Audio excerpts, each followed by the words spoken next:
Bismillahirrahmanirrahim. Assalamualaikum warahmatullahi wabarakatuh. Perkenalkan, nama saya Muhammad Fajrinsah SPD.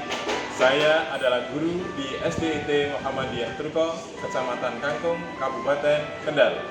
Sekaligus mahasiswa PPK dalam jabatan tahun 2023 kategori 1 angkatan 3 di LPTK Universitas Muhammadiyah Malang.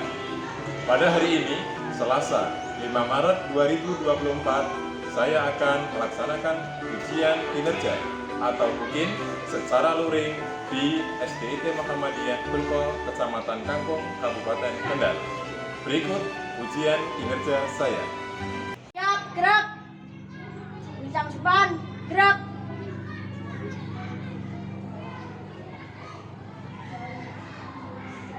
Tegak, gerak.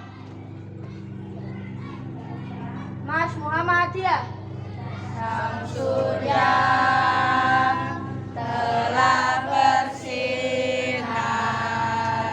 Masuk ruangan. Bismillahirrahmanirrahim. Wa bismillahirrahmanirrahim. Wa ala rabbina tawakkalna. Rapi-rapian.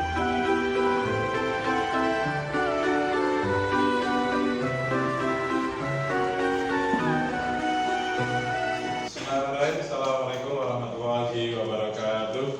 Waalaikumsalam warahmatullahi wabarakatuh. Sabahul khair. Sabahul nur. Kaifa halukum? Alhamdulillah bil khair. Bagaimana kabarmu hari ini? Alhamdulillah, subhanallah, Allahu akbar. Alhamdulillah, pagi hari ini kita bisa bertemu lagi, berjumpa lagi untuk melanjutkan sekolah kita, belajar kita. Mudah-mudahan hari ini kita bisa belajar dengan baik dan lancar, tidak ada suatu halangan apapun. Baik anak-anakku semuanya, sebelum pelajaran kita mulai, mari kita berdoa terlebih dahulu, ya. Berdoa dengan harapan nanti kegiatan kita, belajar kita bisa berjalan dengan baik dan lancar, tidak ada suatu halangan apapun. Oke, kami minta ketua kelas bisa memimpin berdoa di tempat duduk aja. Silakan dipimpin. Position of praying. Tangan dilipat, kepala menunduk. Praying together.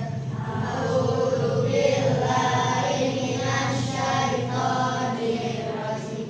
Bismillahirrahmanirrahim.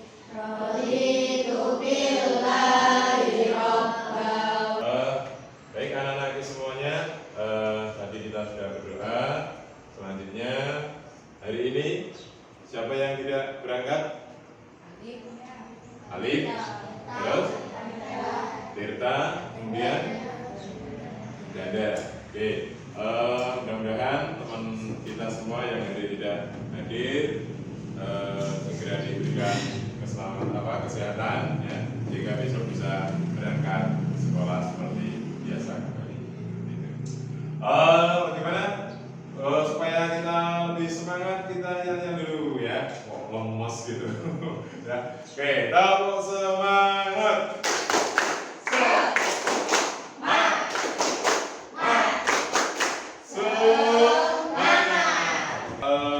Untuk menumbuhkan rasa nasionalisme kita terhadap bangsa kita, terhadap negara kita, mari kita bernyanyi terlebih dahulu, ya. Kali ini kita akan nyanyi Satu Nusa Satu Bangsa. Sudah siap? Yuk, kita mulai. 1, 2, 3. Satu nusa, satu bangsa, satu bahasa kita. Baik anak-anakku semuanya, setelah ini kita akan mulai pelajaran, ya. Sebelum mulai pelajaran, Pak Wandrin pengen ngecek terlebih dahulu kesiapan dari kalian. Buku, alat tulis, buku paket, silakan dikeluarkan. Yang belum dikeluarkan, Pak Wandrin cek. Oke, Ini kelompok nama Senanda. Siap, bagus sekali. Mas Chandra juga sudah siap. Oke. Baik anak-anakku, pada pertemuan kemarin kita sudah belajar tentang apa? Sistem pernapasan pada manusia. Sistem pernapasan pada manusia. Oke. Salah satu alat buat bernapas kita apa? Apa? Hidung. Kemudian apa lagi? Paru-paru. Oke, ya. Itu adalah salah satu alat-alat yang kita gunakan untuk bernapas. Oke. Selanjutnya hari ini kita akan belajar bagaimana kita hidup dan bertumbuh. Untuk salah satu faktor kita tumbuh itu apa yang harus kita lakukan?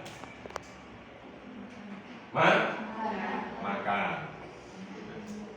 Makan yang tentunya yang sehat, terus bergizi. Nah, itu adalah untuk menjaga pertumbuhan kita supaya bisa bertumbuh dengan baik. Ya. Baik, pada pertemuan kali ini nanti tujuan yang akan kita pelajari, ya, tujuan yang akan kita pelajari adalah kita dapat mengidentifikasi organ pencernaan dengan benar. Kemudian nanti melalui video pembelajaran peserta didik kalian ya, dapat mengurutkan proses pencernaan dengan benar. Kemudian melalui simulasi peserta didik dapat mendeskripsikan proses pencernaan dengan benar.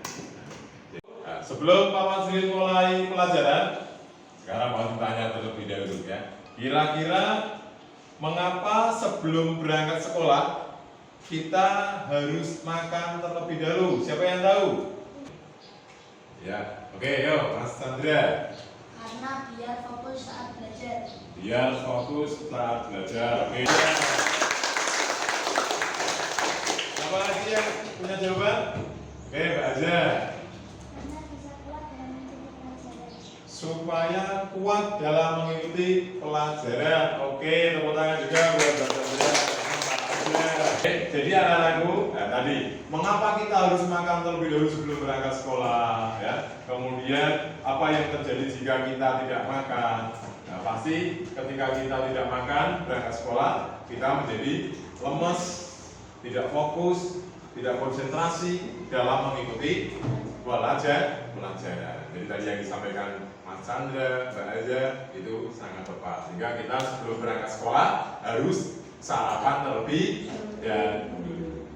Kita akan melihat sebuah video bagaimana proses terjadinya pencernaan dalam tubuh kita dari awal masuk ke mulut sampai yang terakhir setiap pagi kita buang. Kan sepertinya Mas Rizky ya? Nah, oke ya. Maka Mas kita tolong diperhatikan videonya dengan baik dan dengan cermat biar kalian paham. Mengenal pencernaan kita. Hai teman-teman, aku sedang memakan buah stroberi segar ini. Teman-teman, menurut kalian apa yang akan terjadi pada stroberi ini ketika aku makan? Apakah menghilang atau hancur? Bagaimana kalau kita cari tahu? Ayo!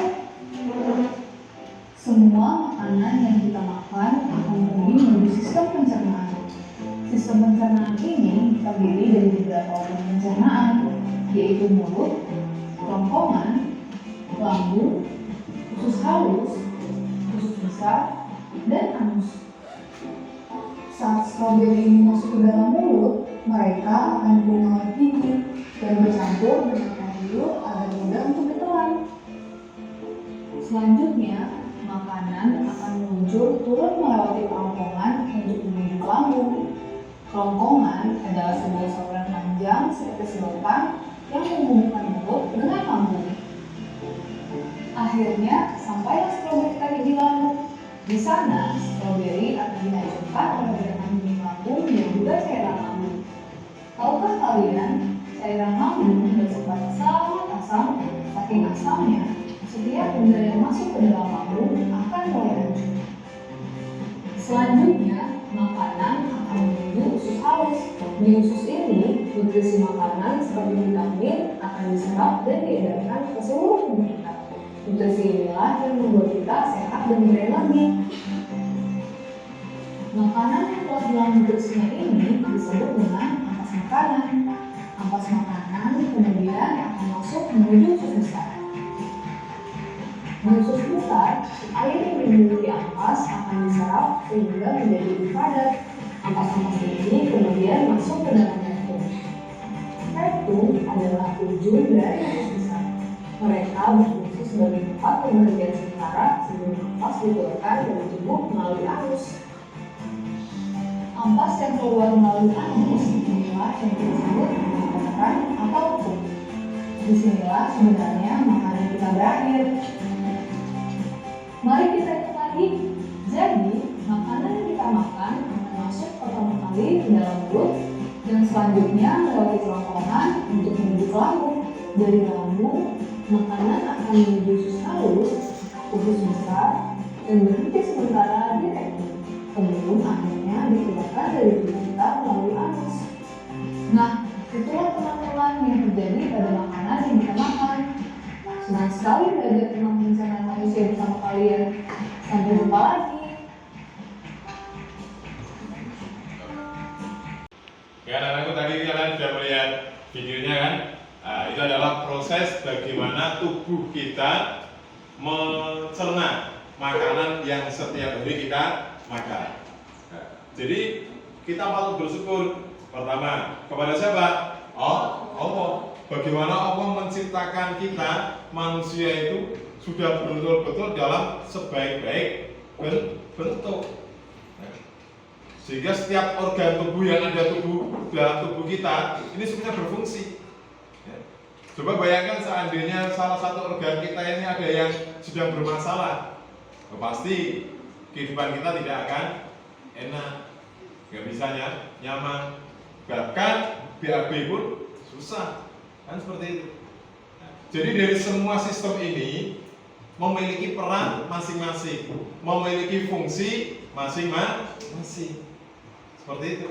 Nah, sehingga kita harus bersyukur kepada Allah atas apa yang Allah berikan kepada kita. Nah, kita sebagai seorang pelajar yang muslim, yang beriman, maka kita harus betul-betul memperhatikan juga apa yang kita konsumsi, tidak asal sembarangan. Nah, maka ketika kita mengkonsumsi makanan yang kita masukkan ke dalam tubuh kita, itu harus yang bagaimana? Ya, baik, apalagi sehat, bergizi, apa? Nutrisi, apalagi vitamin. Nah, itu semua yang masuk dalam tubuh kita. Nah, semuanya harus ya baik. Baik tentunya karena kita sebagai seorang muslim harus yang halal. Tadi kita sudah melihat video pembelajaran. Dari proses pencernaan itu, organ yang terlibat dalam tubuh kita apa saja? Yang pertama, mulut. Yang kedua, kerongkongan. Yang ketiga, lambung. Yang keempat, usus halus. Yang kelima, usus besar. Yang keenam, anus. Itu adalah organ-organ tubuh yang bekerja ketika melakukan pencernaan dalam tubuh kita. Yuk sekarang kita lihat fungsinya apa sih dari setiap organ-organ yang ada itu. Ini yang pertama adalah mulut. Mulut apa? Mulut adalah pintu masuk makanan. Jadi pertama kali yang masuk itu lewatnya mulut. Ya. Di dalam mulut terdapat lidah, rongga mulut, kelenjar ludah, dan gigi. Ya.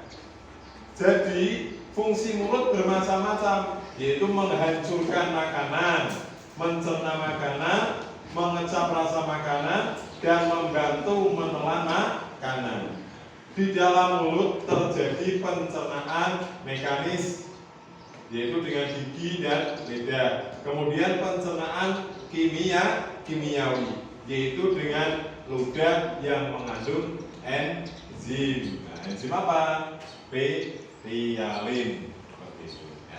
Kemudian yang kedua, kerongkongan. Kerongkongan itu apa?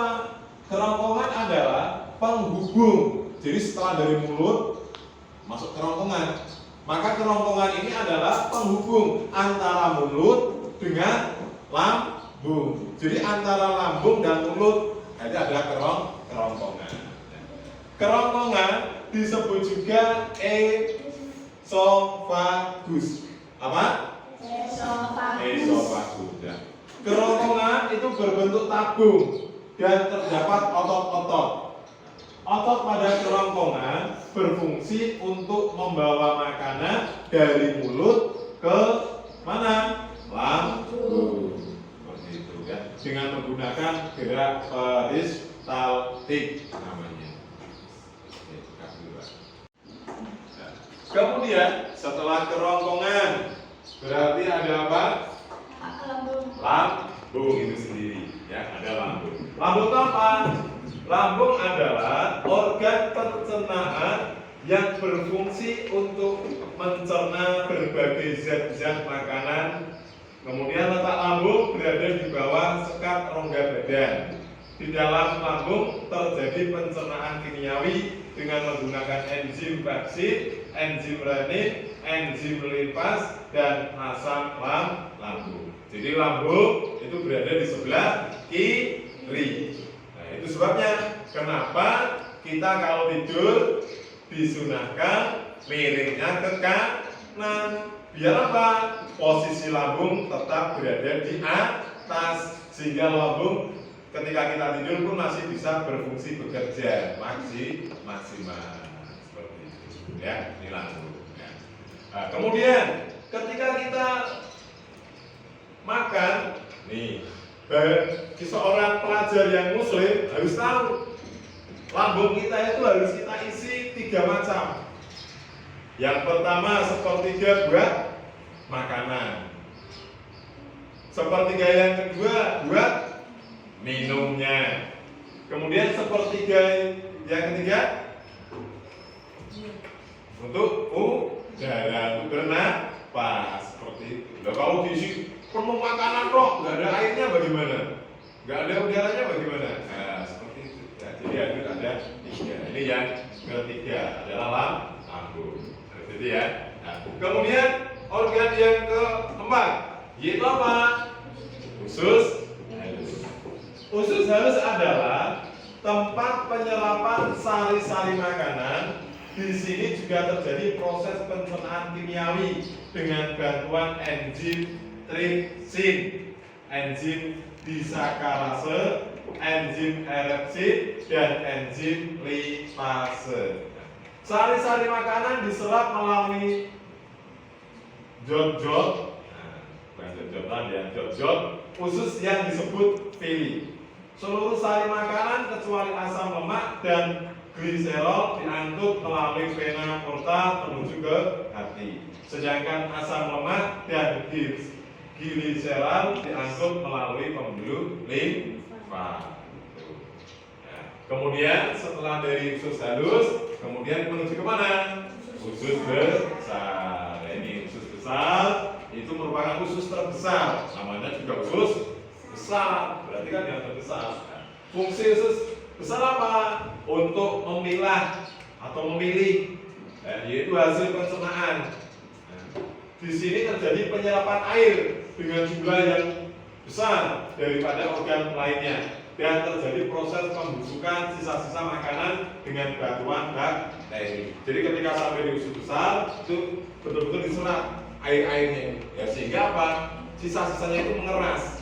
Nah, itu ya, mengeras. Nah, itu. Jadi nanti bisa dikeluarkan. Yang terakhir bagian organ tubuh kita, nah, ini anus apa? Nah, atau yang sering kita dengar dubur. Nah, yaitu penghubung antara rektum dengan lingkungan luar tubuh. Di anus terdapat otot splitter yang berfungsi untuk membuka dan menutup anus, seperti itu ya. Kemudian fungsi utama anus adalah sebagai alat pembuangan fases melalui proses defekasi atau buang air besar. Itu adalah fungsi dari anus. Ya, itu adalah fungsi-fungsi dari anggota tubuh kita atau organ-organ tubuh kita yang mengalami pencernaan. Oke, bisa dipahami? Oke. Baik, anak-anakku semuanya. Tadi sudah Pak Wasin terangkan berbagai macam organ tubuh. Ya, sekarang biar kalian lebih paham, lebih langsung tahu seperti itu. Nah, sekarang kita nanti praktekkan ya. Salah satu dari teman-teman kalian ada yang jadi mulut siapa, yang jadi kerongkongan siapa, yang jadi lambung siapa, yang jadi usus halus siapa, seperti itu ya. Oke, nanti seolah-olah sambil bawa ini seolah-olah makanannya. Jadi seolah-olah dari mulut di bawah mulut sambil dirus-terus sambil dijelaskan fungsi mulut itu apa. Nah, kemudian kalau sudah di mulut dirus selesai, baru gantian ke kerongkongan. Kerongkongan jelaskan kerongkongan fungsinya apa. Seperti itu ya. Paham ya? Bisa ya? Oke, siapa yang mau jadi mulut? Oke, Mas Andra, silakan maju. Selanjutnya siapa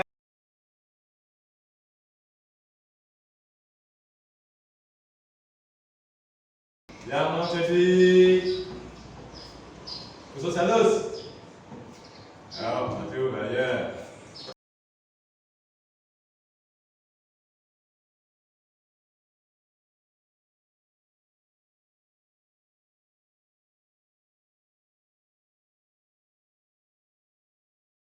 Mulut adalah pintu masuk makanan. Di dalam mulut terdapat lidah, rongga mulut, kelenjar, ludah, dan gigi. Jadi fungsi mulut bermacam-macam, yaitu menghancurkan makanan, mencerna makanan, mengecap rasa makanan, dan membantu menelan makanan.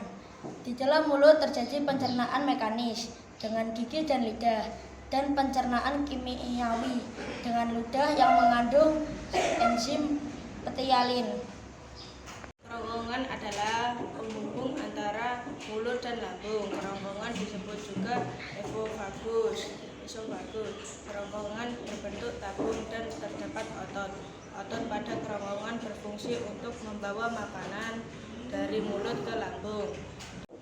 Lambung adalah organ pencernaan yang berfungsi untuk mencerna berbagai zat-zat makanan. Letak lambung berada di bawah sekat rongga badan. Di dalam lambung terjadi pencernaan kimiawi dengan menggunakan enzim pepsin, enzim renin, enzim lipase, dan asam lambung. Usus halus adalah tempat penyerapan sari-sari makanan.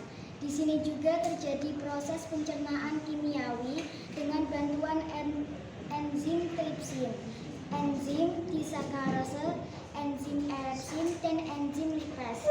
Sari-sari makanan diserap melalui jonjot-jonjot usus yang disebut villi. Seluruh sari makanan kecuali asam, lemak, dan gliserol diangkut melalui vena porta menuju ke hati, sedangkan asam lemak dan gliserol diangkut melalui pembuluh limfa. Fungsi usus besar adalah memilah kembali hasil pencernaan. Di sini terjadi penyerapan air dengan jumlah yang besar daripada organ lain yang proses pembusukan sisa-sisa makanan dengan bantuan bakteri. Anus adalah penghubung antara rektum dengan lingkungan luar tubuh.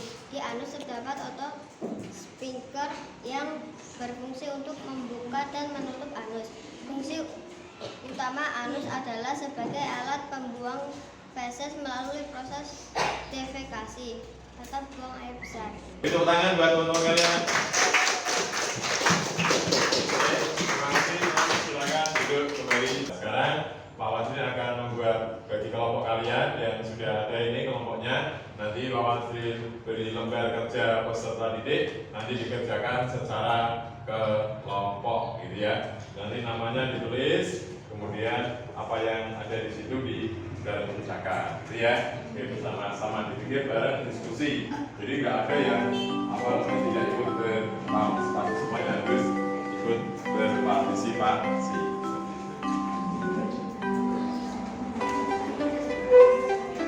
Ya, sekarang dikerjakan, silakan ditulis nama kelompoknya, siapa saja di dalamnya, kemudian didiskusikan apa yang ada di LKPD tersebut.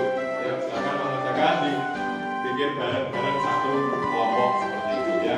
Level, silakan.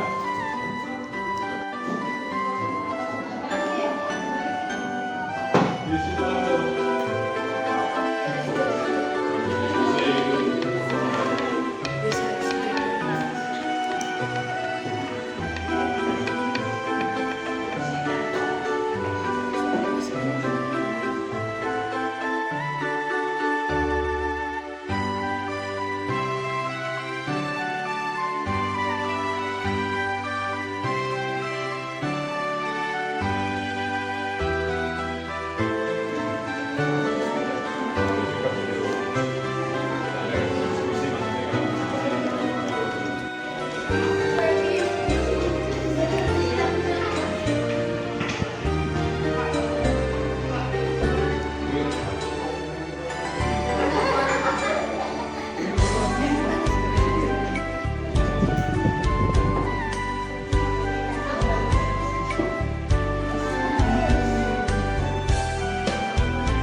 Tadi kalian sudah melakukan diskusi dengan kelompok kalian masing-masing, ya, mengerjakan LKPD, ya, lembaga kerja peserta didik itu. Dan sekarang tugas kalian nanti mempresentasikan hasil diskusi kalian seperti itu. Oke, untuk presentasi yang pertama, Pak Wadri persilakan untuk kelompok 1. Silakan kelompok 1 semuanya maju ke depan, nanti salah satu teman kalian untuk mewakili menyampaikan hasil diskusinya seperti itu.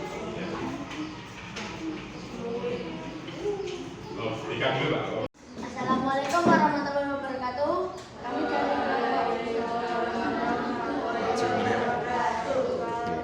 Kami dari kelompok 1 akan mempresentasikan diskusi kami. Ya, bagian pencernaan manusia yang pertama adalah kerongkongan, yang kedua mulut, yang ketiga lambung, yang keempat usus halus, yang kelima usus besar dan anus. Ya, proses sistem pencernaan pada manusia. Yang pertama, kita makan melalui mulut dan masuk ke kerongkongan, lalu dihaluskan ke usus lambung dan diturunkan ke usus halus, lalu melewati usus besar dan turun ke anus. Sekian dari presentasi kami. Wassalamualaikum warahmatullahi wabarakatuh. Waalaikumsalam warahmatullahi wabarakatuh. Kelompok 1 ya, yuk beri tepuk tangan dulu buat kelompok 1. Oke, selanjutnya untuk presentasi yang kedua mewakili teman-teman yang lain. lain mau diminta dari kelompok 3 untuk bisa maju menyampaikan hasil diskusi kalian. Yuk, kelompok 3 silakan maju ke depan. Assalamualaikum warahmatullahi wabarakatuh. Kami dari kelompok 3 akan menyampaikan hasil dari diskusi kami. Intinya kita harus menjaga kesehatan kita, menjaga pencernaan kita dengan makan makanan yang baik, bergizi dan sehat. Intinya kami harus menjaga terus pencernaan kita dengan baik karena kita harus tubuh sehat, berkembang dengan baik. Cukup sekian diskusi kami. Wassalamualaikum warahmatullahi wabarakatuh. Waalaikumsalam warahmatullahi wabarakatuh.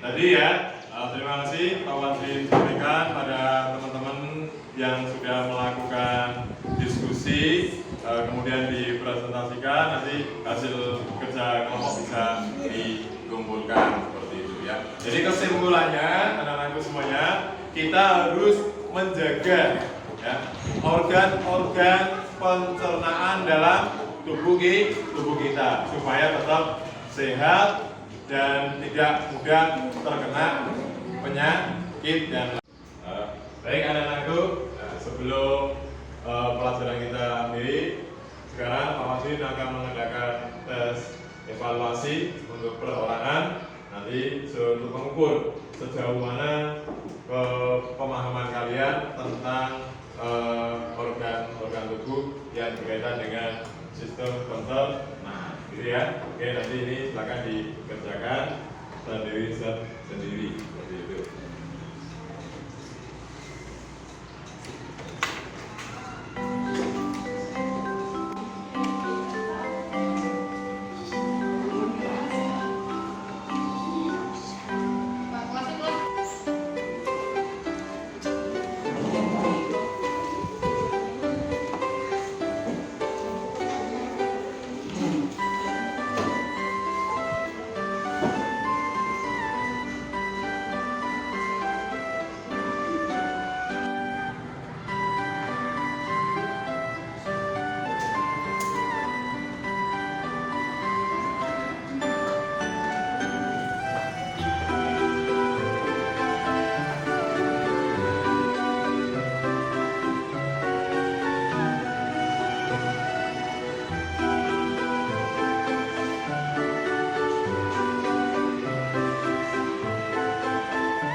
Yang kita pelajari hari ini adalah ya, yaitu serangkaian organ tubuh ya, yang berfungsi untuk mencerna makanan, ya, menyerap nutrisi dan mengeluarkan sisa-sisa makanan yang tidak dibutuhkan kembali. Oke, ada yang ingin ditanyakan berkaitan dengan materi kita hari ini?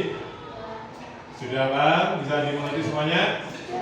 Oke, baik. Kalau sudah tidak ada, mungkin kita akan untuk pertemuan yang akan datang kembali, nanti kita beberapa hal kita bahas kembali ya. Oke, setelah ini kalian bisa siap-siap untuk pulang seperti itu. Oke, silakan beres-beres untuk pulang dan selesai pelajaran. Alhamdulillah kegiatan belajar kita hari ini kita cukupkan sampai di sini ya. Semoga apa yang kalian dapatkan hari ini bisa bermanfaat untuk berikutnya, untuk selanjutnya buat kalian semua seperti itu ya. Kalau ingatkan jangan bosan-bosan untuk selalu belajar dan belajar karena Karena dengan belajar, berilmu, insya Allah kita akan sukses di dunia dan di akhirat. Oke, sebelum kita tutup, mari silakan ketua kelas untuk memimpin berdoa. Silakan Mas Andrea. Position of prayer. Tangan dilipat, kepala menunduk. Prayer to the Lord. A'udzubillahi minasyaitonir rajim. Bismillahirrahmanirrahim. Allahumma arinal haqqa haqqan warzuqna ittiba'ah. Baik anak-anakku, itu tadi belajar kita hari ini. Setelah ini kalian boleh pulang. Semoga selamat sampai tujuan. Sampai jumpa lagi besok belajar seperti biasa. Oke, Pak Wazir Negeri, Assalamualaikum warahmatullahi wabarakatuh.